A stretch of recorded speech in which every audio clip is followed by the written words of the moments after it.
Welcome back. We're here with a very special guest. It is Tyler Etheridge. He is a Richland Springs football great, but he also has had a little controversy since then. Tyler, how you doing? I'm doing great. Glad to be a part of this live conversation to let people know my heart and my intent behind that day. So thank you for inviting me on, guys. I got you. So let's start before we get into all that stuff. Let's talk about your past.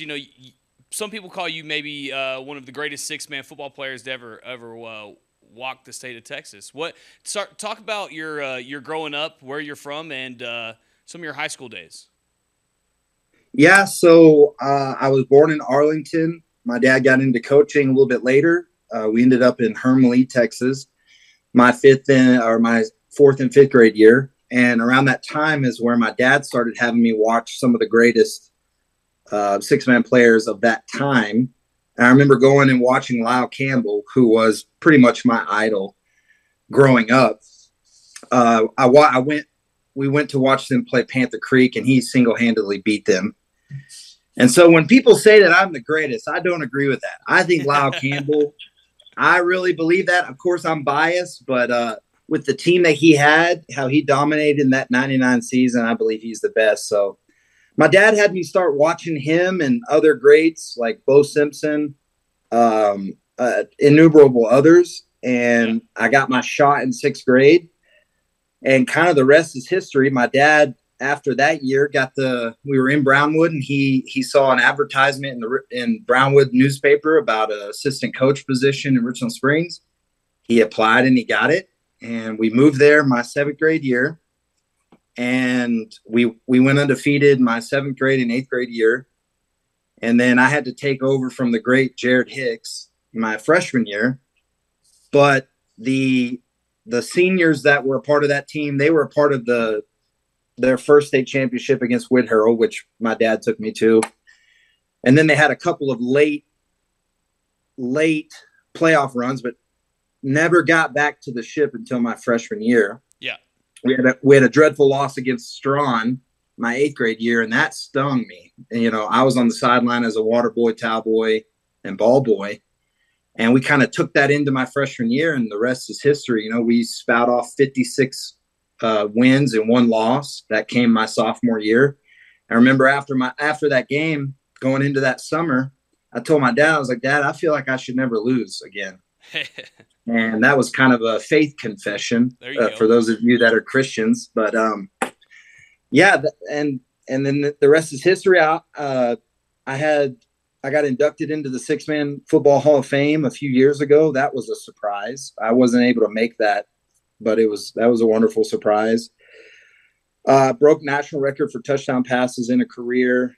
Of course, it doesn't count because it's six-man football, but those of us who love six-man. As long as there's that number still there, your name's beside it, that still counts, right?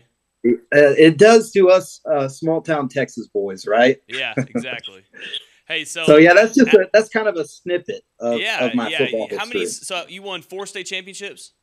I won 3. I won my freshman year as a starting quarterback. We made it to the semifinals my sophomore year, got our tails kicked by Throckmorton. That was 73-58. And then we won back-to-back my junior and senior year. I was the starting quarterback. All right. And following that, what'd you do after that? I know you're no longer in Texas. You're in Colorado. Explain to me how that ended up. Yeah, so kind of had a rough patch. A great article, for those of you who'd like to know it in detail, a great article came out about me a couple of years ago out of the San Angelo Standard-Times, which I'm not trying to plug them. I'm plugging you guys. But it's a great article that kind of shares my story after all the accomplishments in football. I hit a rough patch. I didn't know what to do with my life. I bounced around colleges, and I had this moment of desperation where I drove to El Paso. I wandered around El Paso. I slept under a bridge. That night, I slept on top of a building, and I cried out to God. And I just said, where are you? And I heard him. He said, why are you running? So what I tell people that experience was, for me, it was kind of my prodigal son moment. It was like the scales on my eyes opened up. And the first thing I did was call my mama. All the sons will understand that. Yeah, You always absolutely. call your mama. Yep. So I called my mom, and she recommended, when I moved back to Brownwood, to just get involved, go serve at Victory Life. That's the church, Dwayne Sheriff's church, one of his branches out of Brownwood, Texas. So I went there and I served. It was during two-a-days. I was just the towel boy. I didn't try to enforce, my knowledge on them. I just served them. Then after a month, the administration, they hired me for maintenance, and that transitioned into I was coaching sports and things like that. After that year, Burkhart reached out to me and wanted me to come back to Richland Springs. Mm-hmm. And, after prayer and things like that, I just knew that was the right step to do. And the guy who actually led me to Christ, a Baptist preacher out of Richland Springs, he wanted me to help him start a youth program. Right on. And so we did that as well. We started that.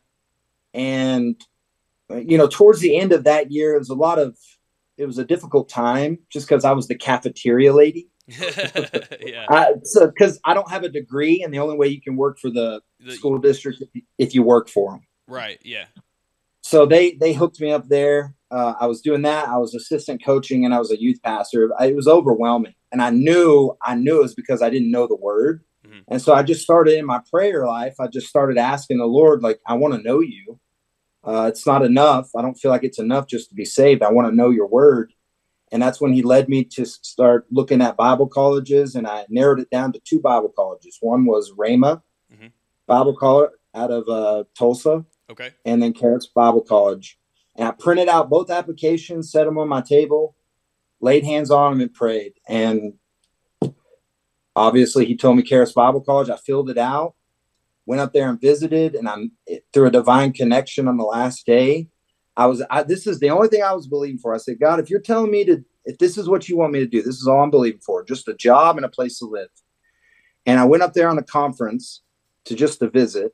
And on the last day, I met a guy, and he took me out for lunch after the conference. And he said, well, I'm starting a fencing company and construction, and I have a place to live. If you want to do this, those 2 things are taken care of. So that was really my sign that I was to move up to Colorado, specifically Woodland Park. And this is critical about my story. I read in the Bible where, you have to forsake all to follow Christ. I took that literally. Yeah. So I gave everything away. I potentially I probably could have eventually got my degree and then become a coach at Richland Springs. They were willing to help me. I had a house that was they were letting me live in for rent free. Yeah. All these things. I had a car. I gave my truck to my sister. I gave everything away. I got a Greyhound bus. I had a blue Richland Springs bag around my shoulder and a tote. And that's all I took with me up to Woodland Park. And now, fast forward, about 8 years later, I'm married. I'm in a 4-bedroom house in Colorado Springs. I've got 2 children. And then now I'm doing this interview because my story is still being written. There you go. Yeah. And it's not going to be done for a very long time. But there was one little kink in this story. You said you've been up there for about 8 years, but about I guess a year ago, about a year and a half ago, some things went awry. Let's start with that. Let's think. Let's go even before that. Let's go to November. The November election comes and goes, and as we now can see now that Joe Biden was elected president, and a lot of people were upset with it. Mm-hmm. So what was going through, I guess, your mind when you found out the results of the election? Yeah. So I went to Charis Bible College 2 years, and then the 3rd year is an optional. I went to the Practical Government School, and this is important to know. It's a big part of my story, and I want to break all these false narratives about me on social media and on the media. They want to say that I was radicalized at the Practical Government School at Charis Bible College. That's a joke. First of all, it's a joke. What I learned there was our Judeo-Christian founding. And I was actually just going back over some of the material, and specifically a course on the role of pastors in a civil government.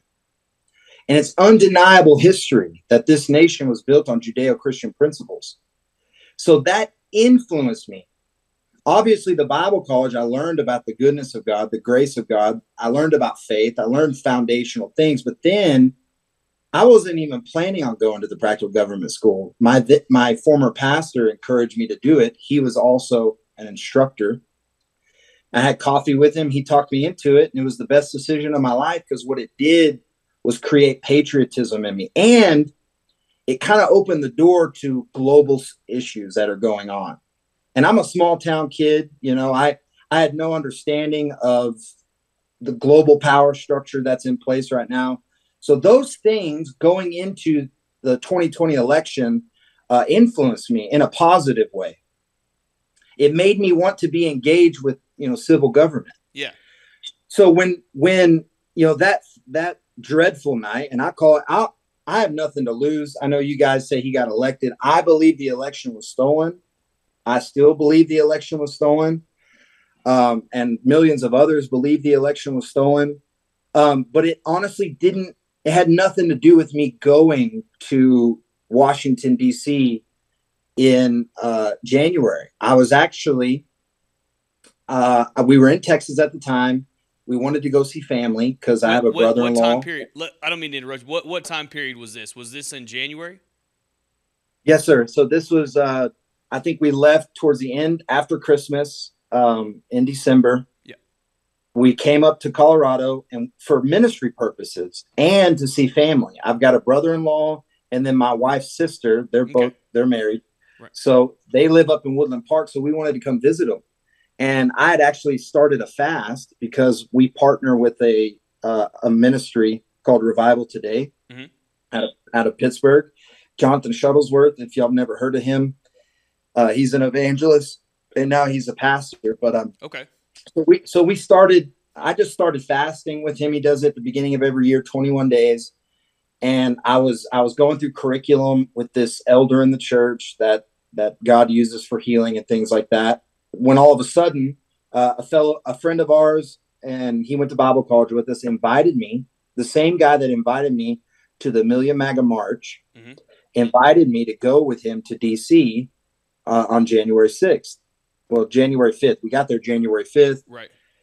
And what was the purpose of like, did y'all have, because I'm assuming, you know, your idea was not, we're going to go down there, we're going to go storm the Capitol. I don't think that's what many people were doing. What was kind of your, I guess your I don't want to say reasoning, but what was your plan, I guess, when y'all were in D.C. for that weekend or that day? Yeah, great question. Because, again, this is the narrative about me on Twitter, on liberal media sites, is that, you know, I had pre-planned to do what happened that day. And it's a lie.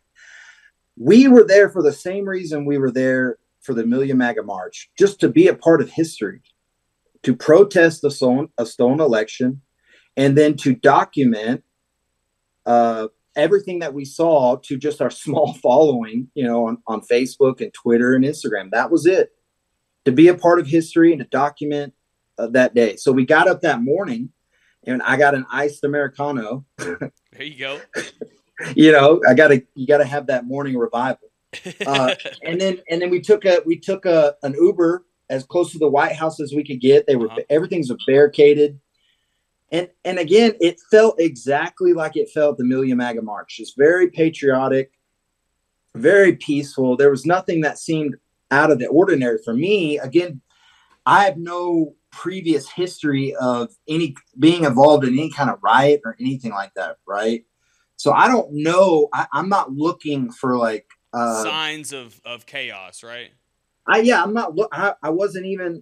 Honestly, okay. So when we went to the Ellipse to listen to Trump, we got there late, and it was cold. We were so far back. We were against the Washington Monument that we could barely hear him, and there were so many people we could barely hear over the screams and things like that. That we actually got bored long before Trump ever made his statement about walking peacefully to the Capitol and making your voices heard. We left long before that, which again breaks down their narrative that we were there to overthrow an election. That's not, at least That's not why I was there. I was there just to be a part of history Yeah. and to document what I saw. So And where so after you guys left, you said that there's a lot of not really chaos, but a lot of people and a lot of just so it's just you weren't able to be very much engaged with the speech and stuff. So where did you guys go after that? If you said right, that you left, right. Yeah, exactly. I've been following Trump since 2015, and he's, his speeches are all kind of the same. He just reiterates what he believes. And so we got bored and we're like, well, let's head toward the Capitol and see what's going on. And so we started walking down Pennsylvania Avenue, and I've documented all this. I have all the videos, everything. And I'm actually, I'm posting a lot of that stuff again on Twitter. If you guys want to follow me on Twitter and then Facebook. Started walking down Pennsylvania Avenue. And again, it was peaceful. You had the guys with the megaphones that were saying, stop the steal, all that stuff, all the slogans that we've heard. But it didn't feel chaotic until, and I have this on video, all of a sudden this black man dressed in all black, there was a skirmish between him and a bunch of people walking towards the Capitol. And there were cops that showed up in the background. It looked like military men in green suits. They didn't engage, but it was in that moment where I felt on the inside of me that something was about to happen. I actually turned to my friend and his son. I grabbed his son. I said, let's go. Because I don't know exactly how far away we were from the Capitol, but we ran towards the first barriers. And when we got there, people just started sprinkling in. And then that's when the press came. More and more people came. That's when people started, the tensions had already risen because of that skirmish that happened. Yeah. That's when people started shaking the barriers. And that's when it was like a cattle chute. You open that cattle chute and boom, everyone started going over. So I was there. I was right there at the beginning of it. When that all happened, you and your friend and your friend's son, I'm sure that's when chaos started to ensue. Things are happening very fast. You got to make decisions very fast. Like, what did you guys end up doing? Well, yeah, I mean, as people started going over, you're not thinking passively like you were just 10, 15, 20 minutes ago, right? Right. You get it. You're involved in it now. You're a part of it, right? In the sense of I went over the first barrier and then I did a live video telling people, we're heading towards the Capitol. We get to the inaugural floor. And I truly believe this with the bottom of my heart that we all would have stayed there. Mm-hmm. It was like people became docile and they stopped there and they were wanting to protest, and we were met by a different wave of Capitol Police. And where was this at? This was on the inaugural floor, where they hold the inauguration. Not inside the building. It was outside the building at the inaugural floor. Okay. Where the media scaffolding is? Right. Okay.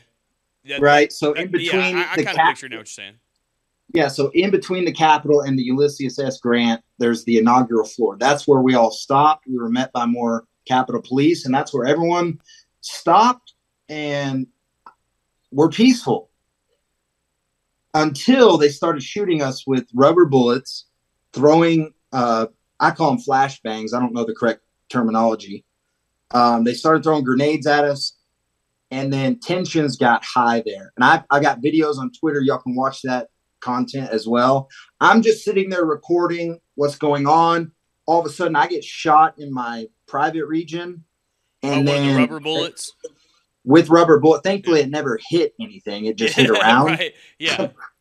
I probably wouldn't have had a second child. So praise God, that didn't happen. And then I got the second time they shot me right in my right knee, and that hit right in between the kneecap and then the bottom of the leg. That was a good shot. So pardon me if you're a Christian and you watch those videos, I do curse a little bit because that really hurt.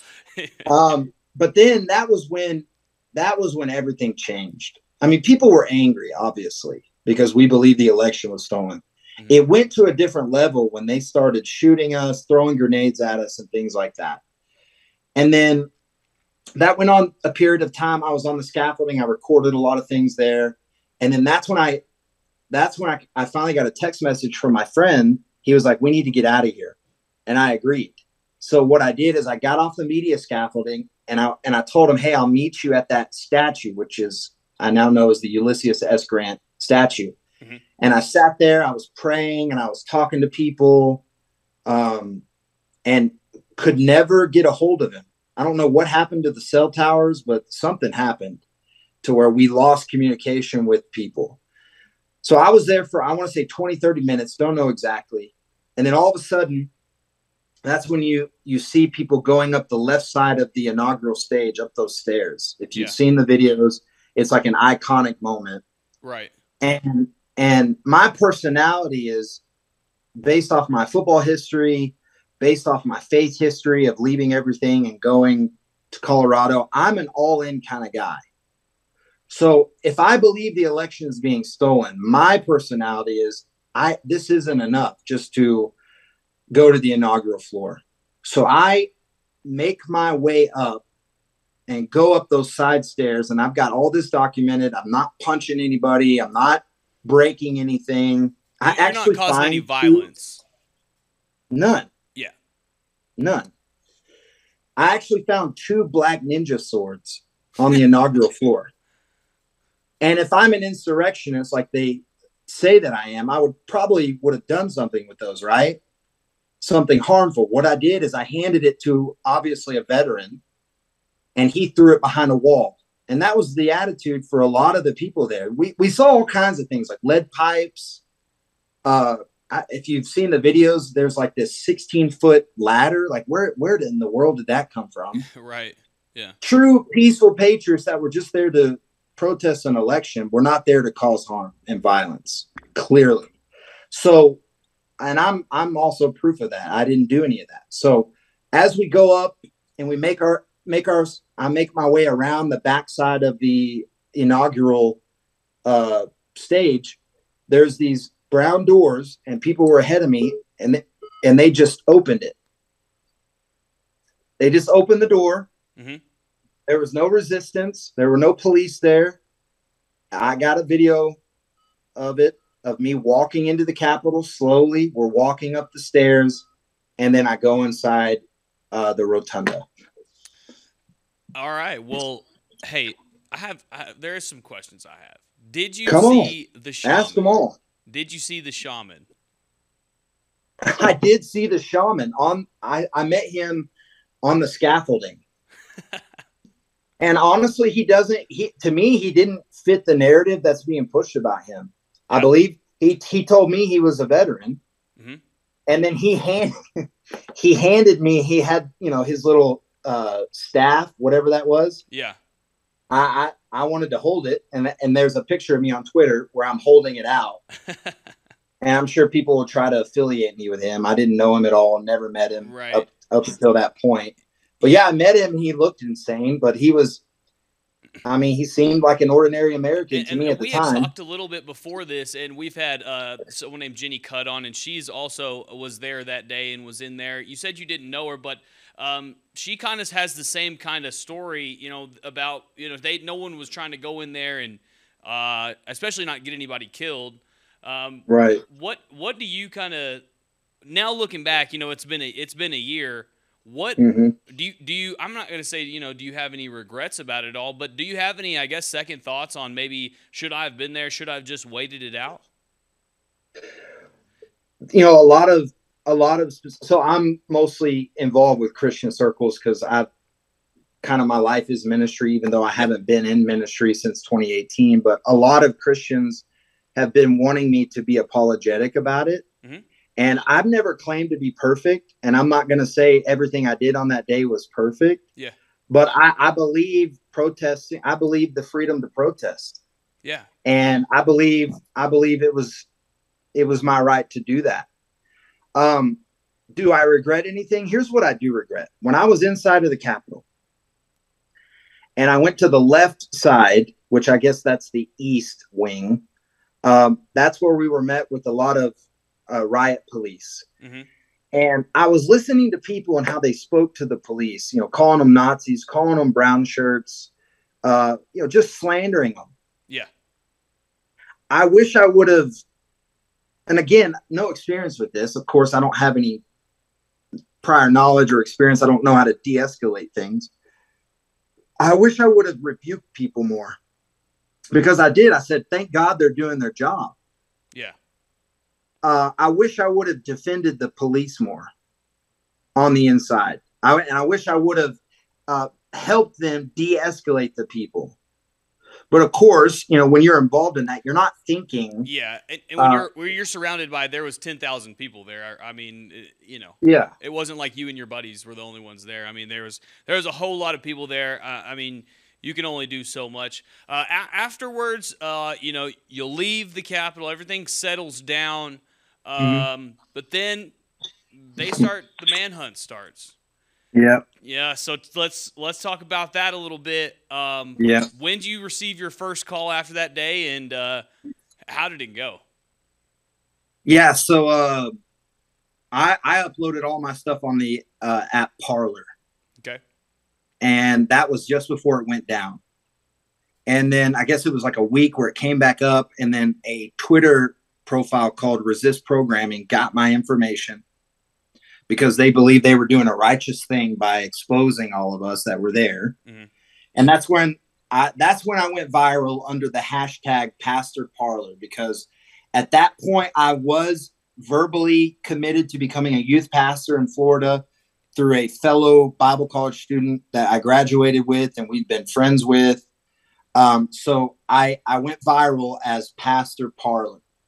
I was a white nationalist. I was a Christian nationalist. I was an insurrectionist. I was a terrorist. That's who I was to them. That was the narrative being painted to me. And this happened I think a week or two. I can't remember exactly when it happened. That's when stuff hit the fan. That's when, like, you get the death threats. You get the filthy language against your children. Yeah. Well, at that point, it was just my daughter, Petra. Bailey hadn't been born yet. You get what we call it being doxxed. Doxxed, yeah. That's exactly what was going on. And that's when, a lot of Christians from the Bible college that I graduated from, started to just attack me for what I did and how, I was a terrible witness for Christ, all those statements. But it didn't get bad until, all the death threats started coming through Twitter. And then when I went viral, I knew I had to get ahead of it because I had nothing to hide. I'm not a part of a militia. Yeah. I wasn't there to overthrow the government. I wasn't even there to try to stop the electoral counts. I was just there to protest the stolen election. So I knew I had to get ahead of it. And that's when I talked to my mom. She helped me get a federal attorney. He gave me the advice of, let's go to the FBI as soon as possible. Okay. We found out there's an FBI branch in Abilene, Texas. So he and my then attorney instructed me to put everything on a flash drive, all my financial transactions, all my videos, all my pictures. We meet them. I tell them exactly everything that I did the day before and then the day of. I had to trace out, where I went into the Capitol. I was compliant. I did exactly everything they asked me to do. And then after that, it was just a waiting game. And that's a waiting game that you're still playing today, correct? Well, here's the thing. So they got the information of the church that I was going to be a youth pastor at. They shared it online, and that's where the board of the church I was going to be a youth pastor of, they decided not to go forward with me. Right. Well, my wife and I, we still felt like we were supposed to move to Florida. So we moved there anyways. I took a job with friends that have a construction company. And then we just started attending Rodney Howard Brown's church in Florida. I think it was like a couple of weeks after that, my wife, she said she was in prayer and she believed the Lord wanted me to go back to school. He has an evangelism school for free. He gives out free scholarships. Mm-hmm. And I kind of kicked against it. I was like, no, I'm just here to work. I'm kind of honestly out at that point, like the repercussions of my decision and how the church and how Christians rejected me. I was kind of done with it. But it's good to listen to your wife. So I decided to go through orientation. And then on that Wednesday, the Lord spoke to me. He said, you're going to tell them about January 6th. And here's something too. People need to understand the Bible's it's alive, right? So it says that the Holy Spirit will show you things to come. When he told me that I was going to tell them, I already knew that they were going to reject me. I knew it. I just felt on the inside the same way I felt as we were walking towards the Capitol on Pennsylvania Avenue that something's about to happen. It did. I knew something was about to happen. I knew they were going to reject us, but I was obedient. And I told them, yeah, I was there. I wasn't violent. I didn't assault anyone, but I was there. Yeah. And they decided to withdraw me from the school. And then they also decided to not allow us to go back to the river at Tampa Bay. So after that, I was just done. Emotionally, I was done. Financially, we were done. Things weren't moving forward. And so I was like, let's just go back to Texas and figure out what we're going to do. And so what I did there is Tyler, I took a humble. I don't mean to interrupt you. We got about 60 seconds till this Zoom interview ends, so I'm just going to leave you with about 60 seconds. Can you just wrap up about just what you got going later, or what you think you got coming up in the future, and just if anybody wants to get in contact with you, where to get a hold of you at? Yeah, I've got a Give, Send, Go if you'd like to help with my legal funds. I'm trying to get Paul Looney out of Houston, Texas, one of the best ever. If you want to keep up with me, just on Twitter, you can search my name. Facebook, I'm very active on there. All I have planned for the future is I want to buy land. I want to be a cattle rancher. I want to be a farmer, and I want to write books that change the world. And I want to preach the gospel. That's kind of my goal. I have no political aspirations whatsoever. All right. Well, Tyler, I really appreciate you sitting down with us. This has been a really interesting interview, and I hope to do this sometime soon again. Absolutely. Thank you, sir. Hey, we'll see you. All right, guys, this has been Tyler Etheridge. He is a Richland Springs celebrity, famous football player. Some would say insurrectionist. Some may not. That's for you to decide. So until next time, this has been the Live Daily Show. We'll see you tomorrow.